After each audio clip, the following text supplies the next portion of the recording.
Hey guys, I just wanted to follow up on a video that I did the other night. I'm a little bit more lucid tonight, not quite as hitting the sauce bottle, if you want to say.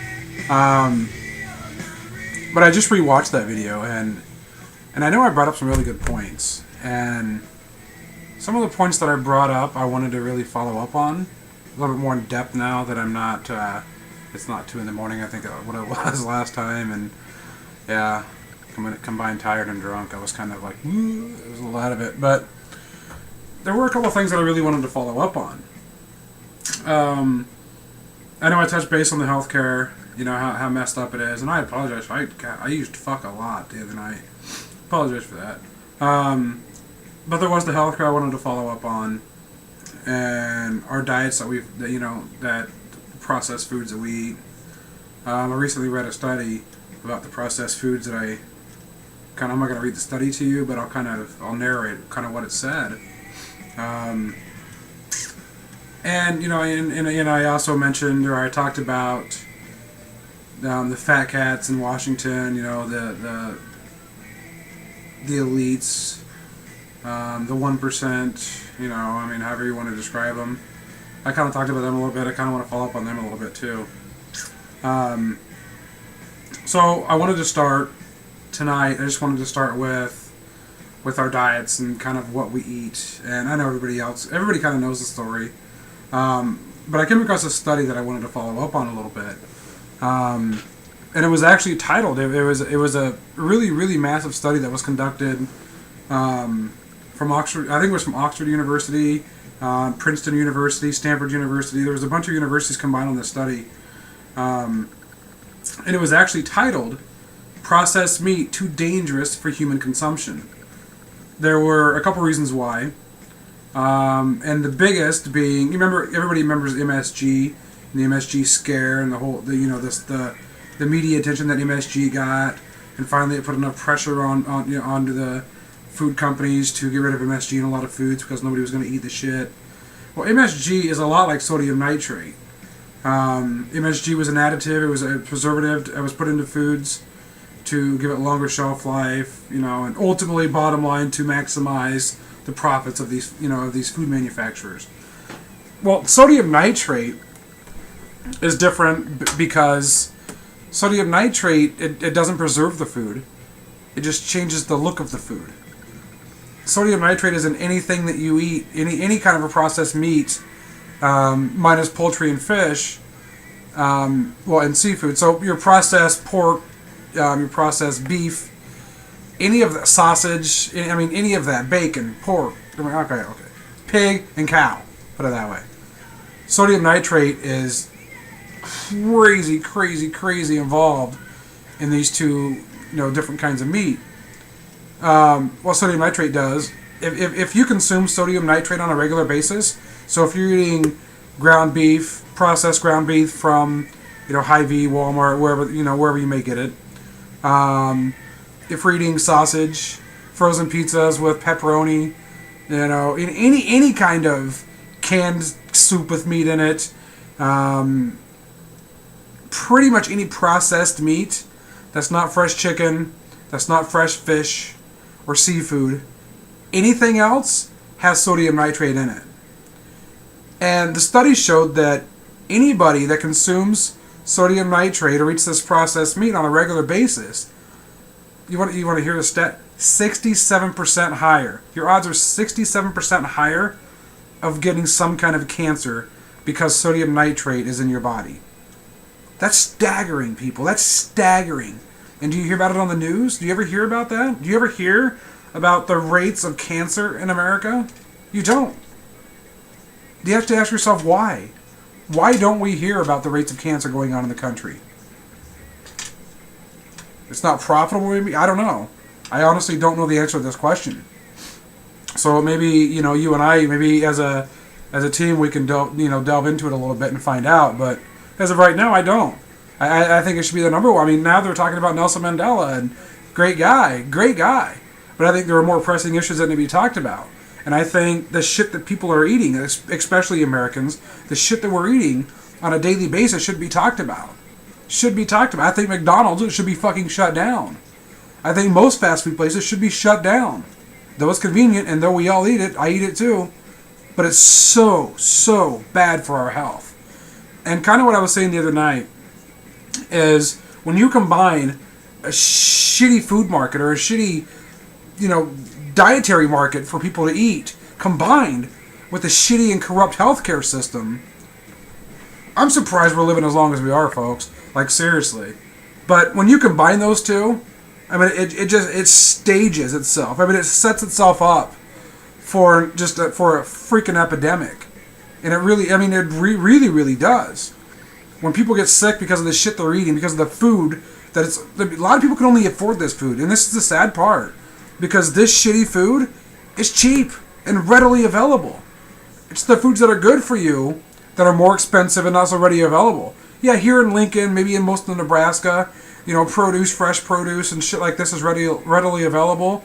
But when you get to bigger cities and inner cities, these kinds of foods aren't readily available. You can't go down to the corner drugstore and buy produce.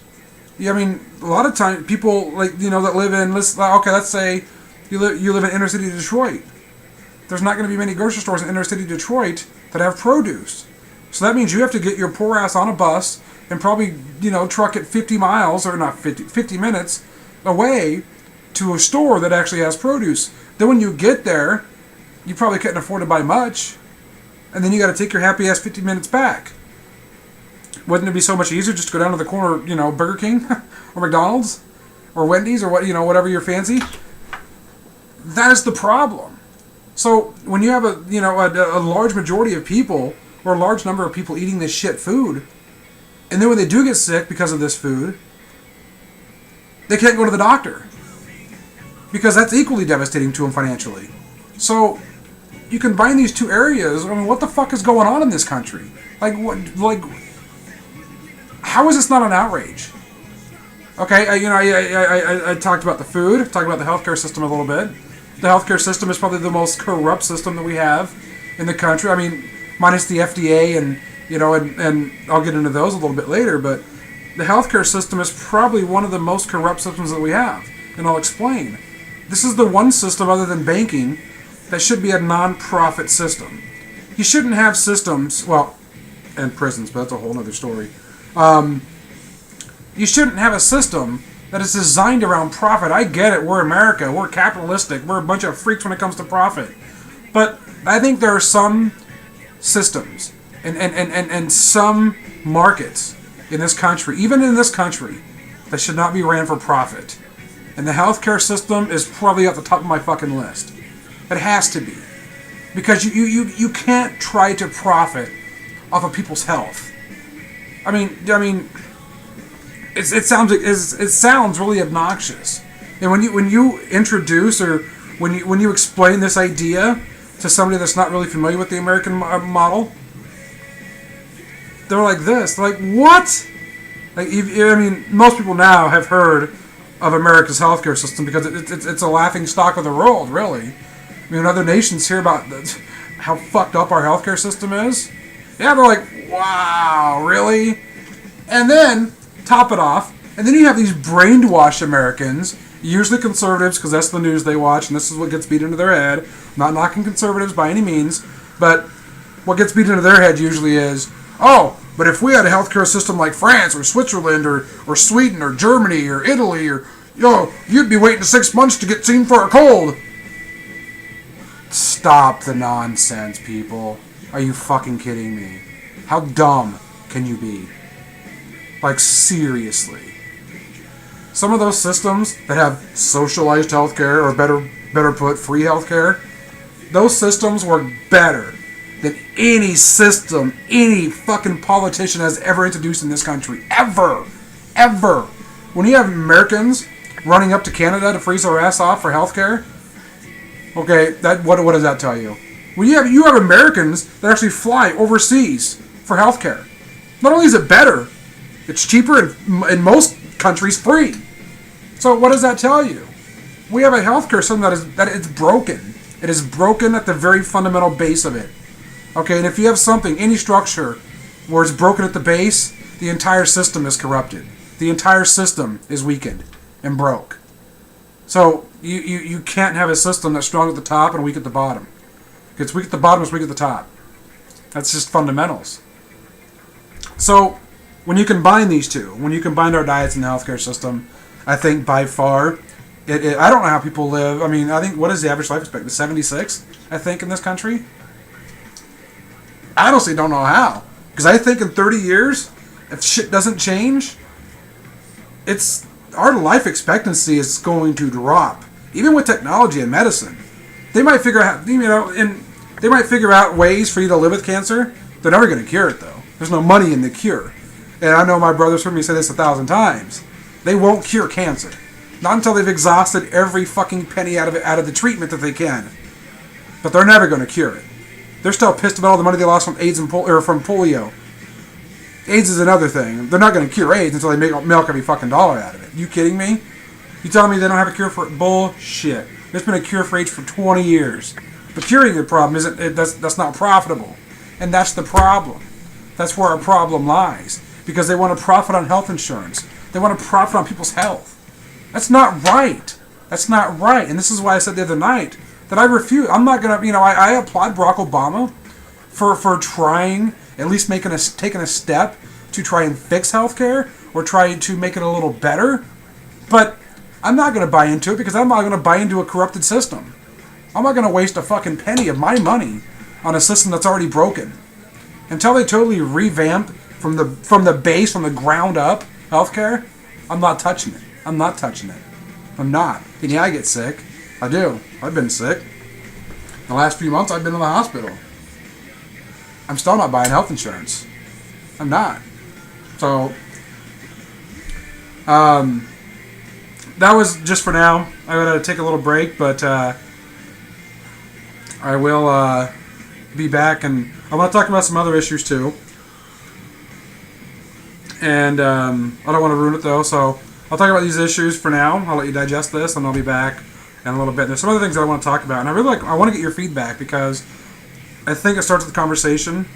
And and like I said the other night with my other video too, nothing is going to change in this country unless you and I do it together. I can't change anything myself, solely by myself. But we together can, because like I said the other night, we are the majority. Okay, we're not these poor we don't have a lot of money, so we can't change anything. And so no, fuck that. We're the majority in this country. Okay, just like apartheid in South Africa. Okay, they let a few rich white men, like I don't know, it was like 7% of South Africa was white, and they had slavery and they had segregation of colors. 90% of South Africa was black, but you had 7% of the country telling the rest of them what they can and can't do and what lines to line up in and what schools to. That's a big problem. Okay, that's a big problem. But it's a lot like what's going on now when you have the top 1% or even 10% of rich fat cats that want to dictate how we live. Okay, well, we can't let this happen anymore. This has to stop, and we need to make it stop, because the level of corruption, the level of just absolute nastiness in this country, it's got to a boiling point. It is to the top, people. It is to the top. I actually seen a thing on Facebook. I'm just going to keep going a little bit here. I actually saw a thing on Facebook the other day that was actually it was clever, but it was so true.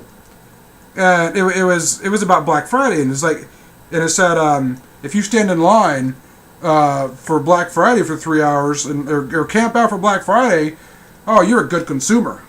But if you camp out for social peace and justice, oh, you're a dirty fucking hippie.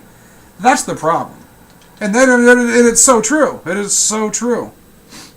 The fact that somebody that stands up for social justice and political reasons and the dirtiness that has just plagued this country, especially in the last 60 years, they're the dirty hippies. They're the conspiracy theorists, the dirty hippies that want nothing but trouble and blah, blah, blah, blah, blah. But yet if you obey, do what you're told, consume, get married, have kids, get into debt, you're the good, you're the good controlled fucking mind-numbing dipshit that just, bugs the fuck out of me.